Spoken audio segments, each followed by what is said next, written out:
Tenako tō katoa, malo lele, and welcome to Baha'i on Air. In this program, we join the recent celebration of the 50th anniversary of the Baha'i faith in the Kingdom of Tonga, the Friendly Islands. It was a showcase of Tongan performing arts and other fine aspects of the Tongan culture.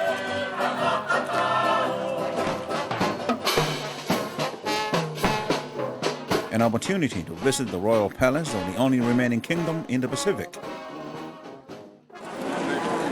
and to have a taste of the famous Tongan hospitality. Give them thy grace to withstand the onslaught of self and passion. And a time for reflection and devotion for the spirit.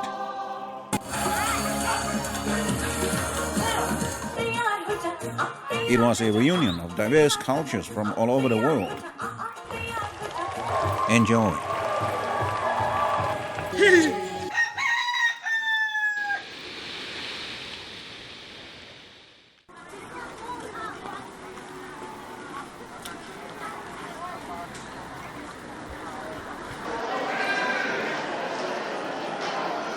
Throughout the first day, Bahá'ís from all over the world came to register at the Baha'i Center in Nuku'alofa.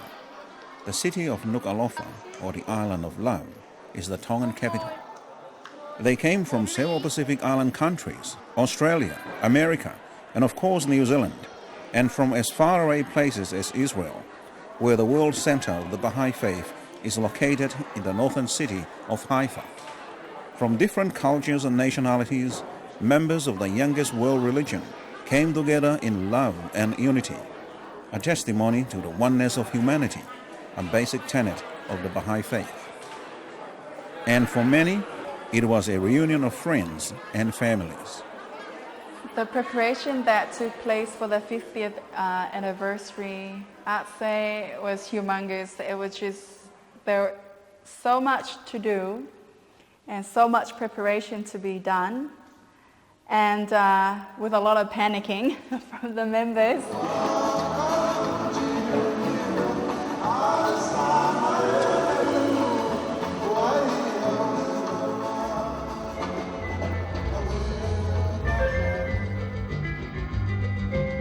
Everyone was accorded with a very warm Tongan hospitality at a welcoming ball at the Queen Salote Memorial Hall. It was a befitting start to an event of joyful celebration and unity in diversity.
That's how it makes the Tongan hard wall.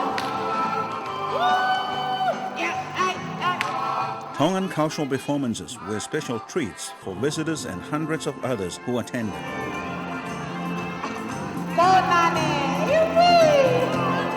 Expressing in a Tongan way their appreciation of the performances, visitors and guests put money on the bodies of the performers.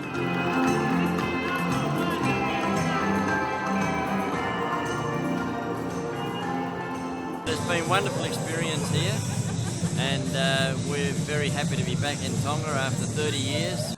And in my capacity to convey the love and best wishes of the United States Baha'i community, I would like to offer a gift on their behalf. Among the many prominent Baha'i guests from overseas was American Indian educator and artist Kevin Long, who represented the Baha'is of the United It's States. something that they make in the community where I live.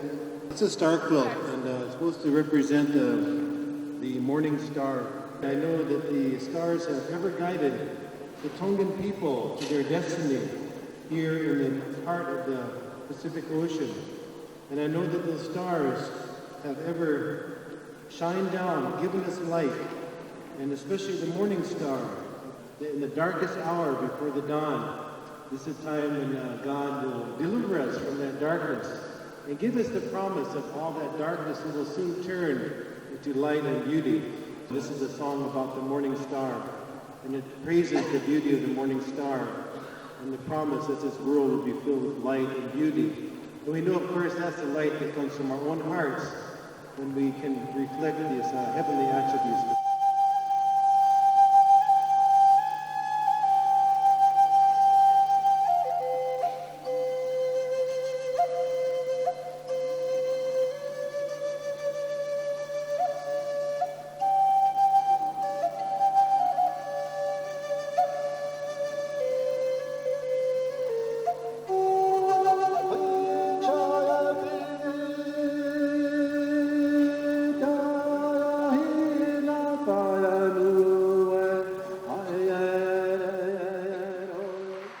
Mrs. Tahila Hakafon, a member of the national administrative body of the Baha'i faith in Tonga, accepts the gift, symbolizing another Baha'i principle, the equality of men and women.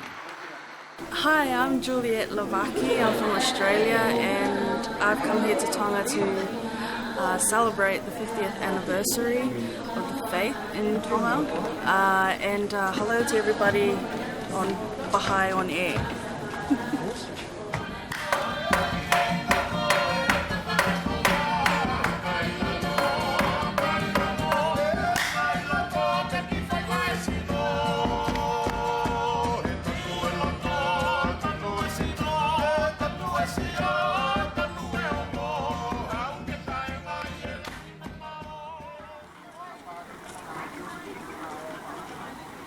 The opening of the newly renovated National Baha'i Center in the capital was among the many highlights of the week-long celebration.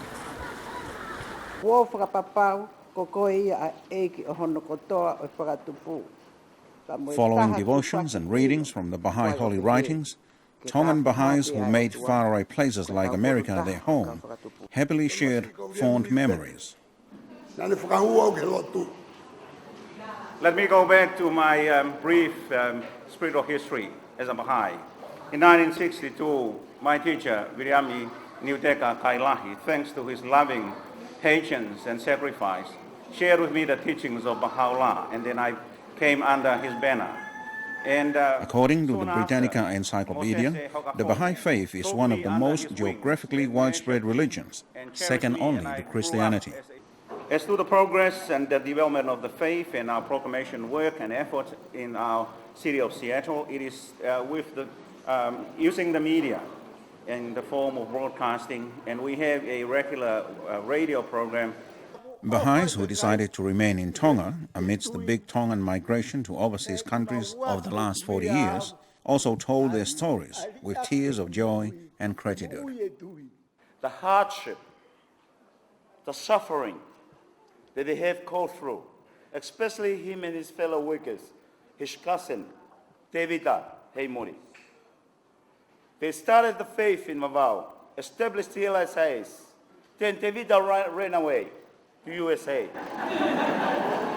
He decided he would stay in Mavau till his last breath. And he has been doing that. And now the faith in Mavau is outstanding, strong, brilliant people, and it's touched his heart.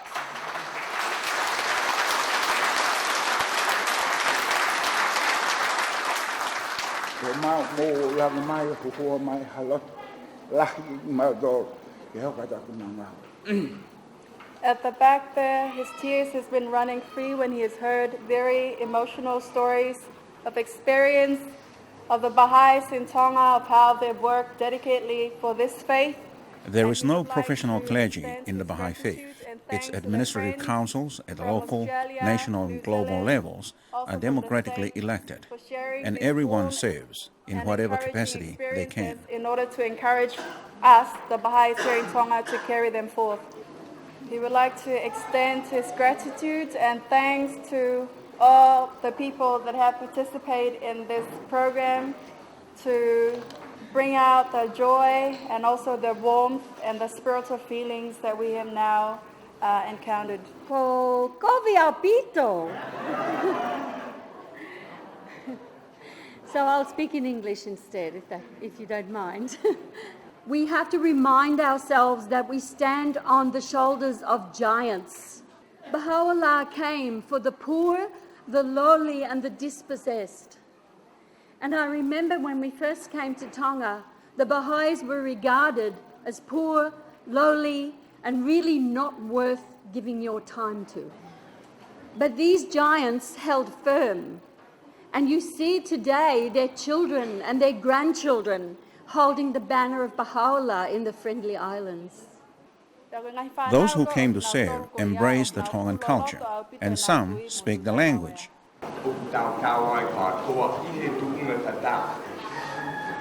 Baha'u'llah came with this religion for everyone, where each individual is responsible or has a responsibility to work in this faith and to carry out activities towards the kingdom of God. Devotional meetings, children classes,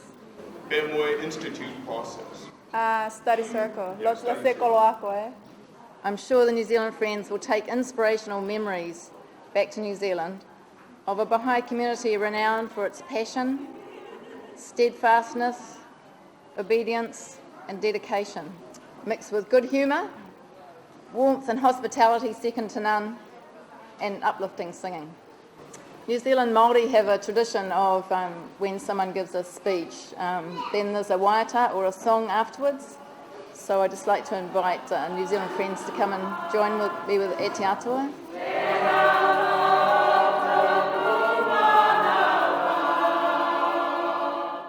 The Baha'i faith values the cultural diversity of the human race.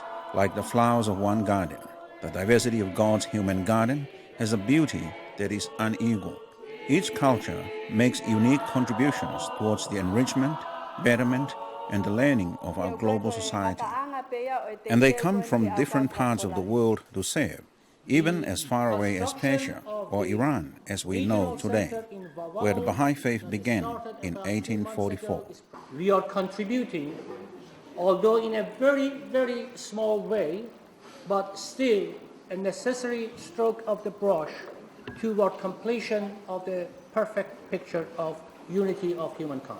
I think that's the most significant work of the Tongans in translation of Baha'i books into Tongan language. Now there are approximately about 4,800, almost 5,000 Baha'is here in Tonga that has grown from those first four believers that became Baha'is from the work of Dr. Stanley Bolton.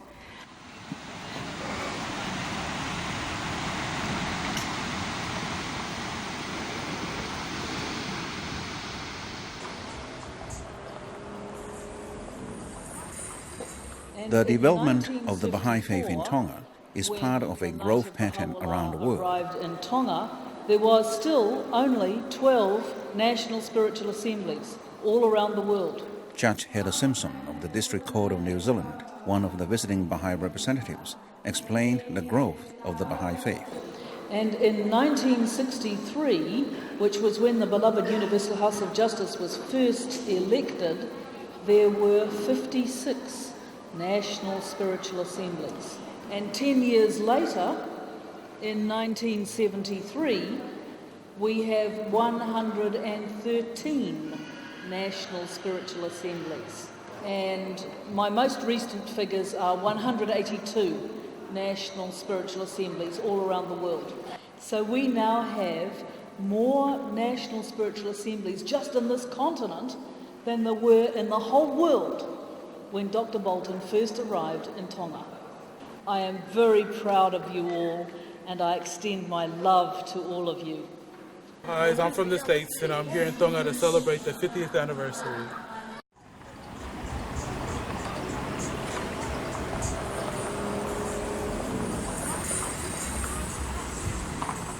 At the outskirts of the capital stands the Ocean of Light International Baha'i School, where many of the events of the Golden Jubilee of the Baha'i faith in Tonga were held.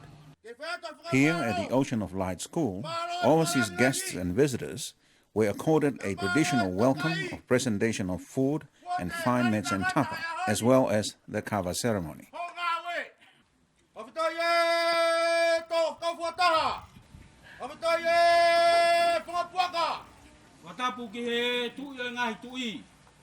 Chiefly orators or Madapure, Leka and Masila, representing guests and hosts respectively, exchanged Tongan protocols to welcome guests and visitors.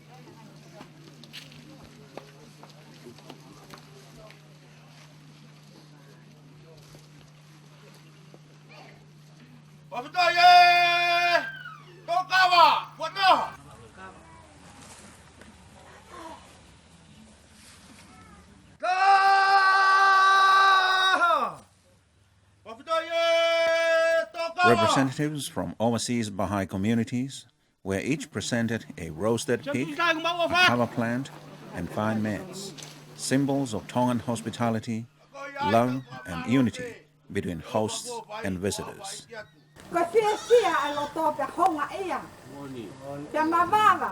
Traditionally reserved in the circle for men only, it was interesting to observe the Baha'i principle of equality of men and women in practice, creating room for women in this kava drinking ceremony. In Tonga, one can observe how women over the last few decades have become leaders in commerce, education, and other professions, even in government and religion. Traditionally, Tongan women hold a chiefly rank at all levels of society.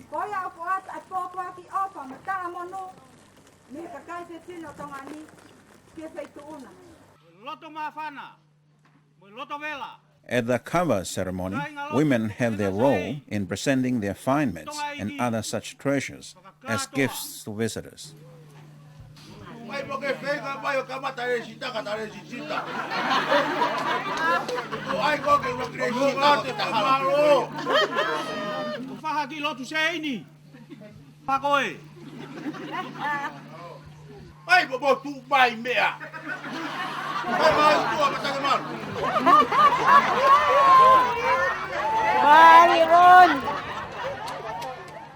Kava is a cultural drink for occasions of special significance. It is prepared with special protocols from the roots of the Piper Mexican plant.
Quite a number of New Zealand Baha'is have served in Tonga as travel teachers and pioneers. Many of the travel teachers were young people whose experiences in Tonga inspired them with a broader vision of the Baha'i faith, which changed their lives from then on. At the present time, links between Tonga and New Zealand are constantly growing. A large number of New Zealand residents of Tongan origin naturally brings about a frequent interchange of people who take their skills in both directions. We therefore share fully in the joy of your anniversary celebrations, congratulate you on the many achievements represented by this milestone, and offer our very best wishes for the future. Loving greetings, the National Spiritual Assembly of the Bahá'ís of New Zealand, signed by the Secretary, Susan Mann.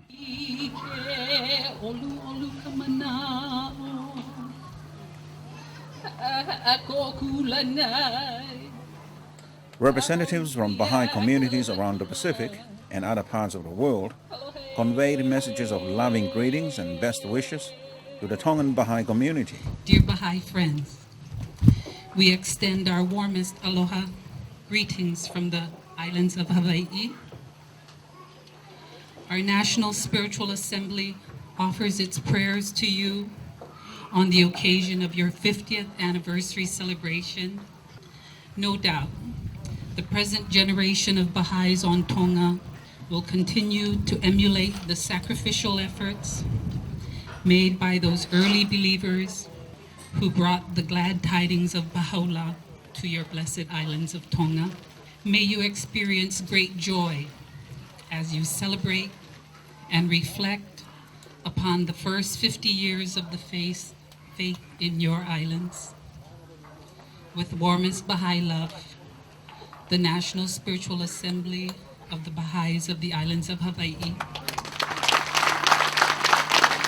One of the three Baha'is who brought the faith to Tonga, Dr. Stanley Bolton, presented a gift from the Baha'is of Australia. It might interest you to know that part of the Kimberley in Australia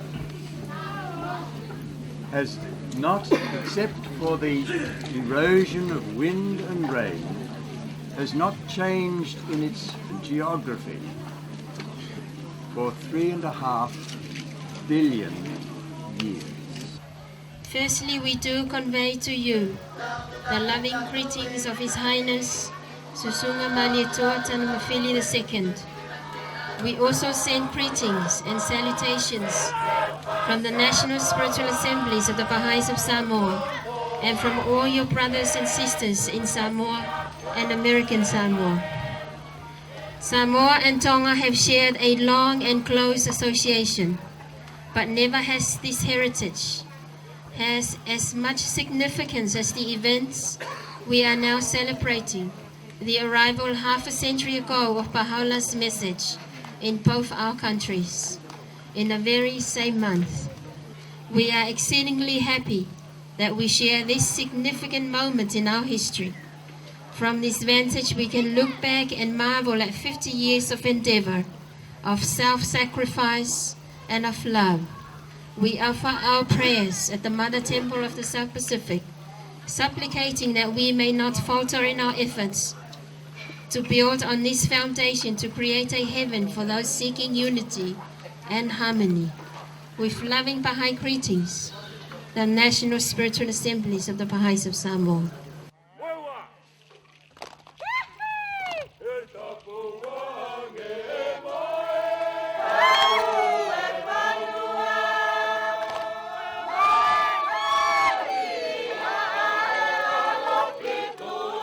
You know, to me it's just so astounding to think of first of all, the spirit of the Tongan people, the fact that they were able to, I guess 3,000 years ago or more, able to first of all create vessels seaworthy enough to come this far out into the Pacific and beyond, of course. And this was like a staging ground from which further Polynesian migrations were launched.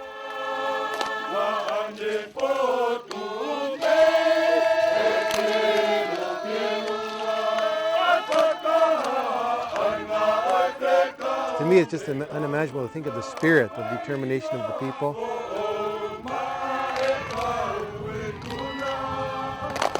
Just for them to live in this beautiful area and to have this great bounty. I'm sure it was the destiny of God that this land be peopled and populated, and that they would create a very unique gift that they could add in this ingathering of all the kindreds of the human family.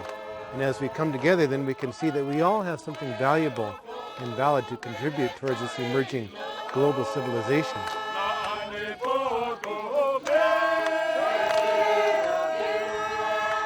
Tongans compose cultural songs and create dance forms to mark significant and historic events.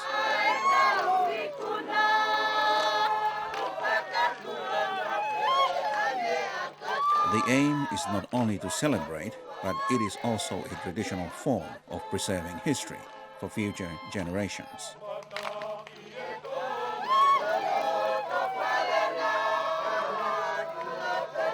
The Lakalaka is a group dance, epitomizing a unique way of poetry in motion. It also records history.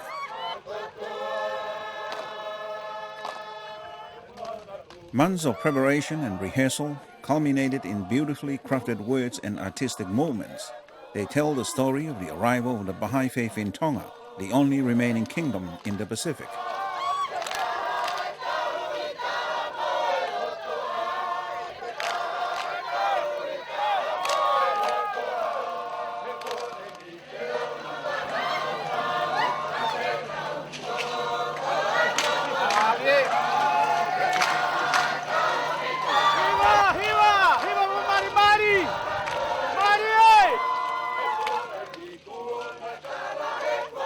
This Lakalaka dance also conveys some of the key principles of the Baha'i faith, such as the oneness of God, the oneness of humanity, and the oneness of all world religions. They all come from the same source, God.